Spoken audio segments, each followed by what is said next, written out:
Mikhail Rubin तहकीकाती news outlet प्रायैक्ट के deputy editor in chief हैं।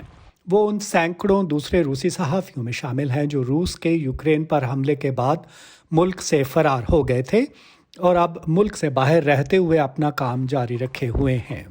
गुज़श्ता बरस प्रायैक्ट को रूसी हुकूमत की नापसंदीदा तंजीमों की फहरिस्त में शामिल किया गया था और इससे मुंसलिक सहाफ़ियों को गैर मुल्की एजेंट करार दिया गया था। रूबिन 2021 में रूस से निकलने से पहले सदर व्लादिमीर पुतिन के दायरा अहबाब के बारे में प्रायैक्ट पर कवरेज की वजह से बरसों से धमकियों का सामना कर रहे थे। पहले एक आला ओहदेदार ने रूबिन को मतनबे किया कि वो जो कुछ कर रहा है वो खतरनाक है। इसके बाद नामालूम अफराद उसके वालिदैन के अपार्टमेंट में दाखिल हुए और चीखते हुए कहा, क्या आपके बेटे को अपना वतन बेचने में शर्म नहीं आती? फिर पुलिस ने जून 2021 में रूबिन के मकान पर छापा मारा और उसका पासपोर्ट उसके सामने रख दिया। मैंने इसे एक इशारे के तौर पर लिया और इसके बाद अपनी किस्मत को इम्तिहान में ना डालने का फैसला किया।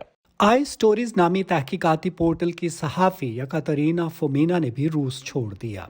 रूसी हुकाम ने सन 2021 में इस मीडिया इदारे को गैर मुल्की एजेंट करार दिया और जंग से 2 दिन पहले इसे नापसंदीदा तंजीमों की फहरिस्त में शामिल कर दिया था। मार्च में इस फहरिस्त में शमूलियत के बारे में जानने के बाद आई स्टोरीज की टीम के अरकान ने मुतफिका तौर पर रूस छोड़ने का फैसला किया। लेकिन यकातरीना कहती हैं कि रूस छोड़ना उनका कभी भी मंसूबा नहीं था। पहले तो वो आई स्टोरीज के लिए नापसंदीदा के लेबल से बेचैन थी, लेकिन फिर सब कुछ जल्द ही बदल गया। यूक्रेन के शहर बूचा में इज्तमाई हलाकतें उनके लिए एक अहम मोड़ साबित हुई। मैंने महसूस किया कि हम अवाम के दुश्मन, मुजरिम, इंतहा पसंद और नापसंदीदा लोग नहीं हैं। लिहाजा मुझे इसकी परवाह नहीं है कि रूसी हुकूमत मुझे क्या कहती है, क्योंकि मैं जानती हूँ कि रूस, इसकी हुकूमतें और हुक्काम असल दहशतगर्द और अवाम के दुश्मन हैं, हम नहीं।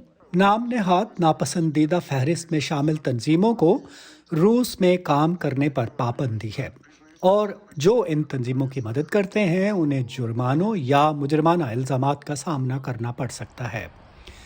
यकातरीना का कहना है कि खतरात के बावजूद मुल्क के अंदर रूसी शहरी उनकी टीम से राब्ते कर रहे हैं।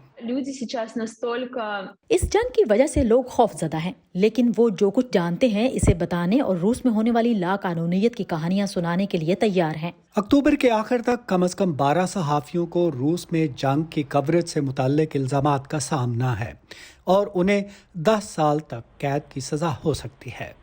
मैस मीडिया डिफेंस सेंटर की डायरेक्टर गलीना आरापोवा का कहना है कि रूस जानबूझकर मुबहिम कवानीन मंजूर करता आया है।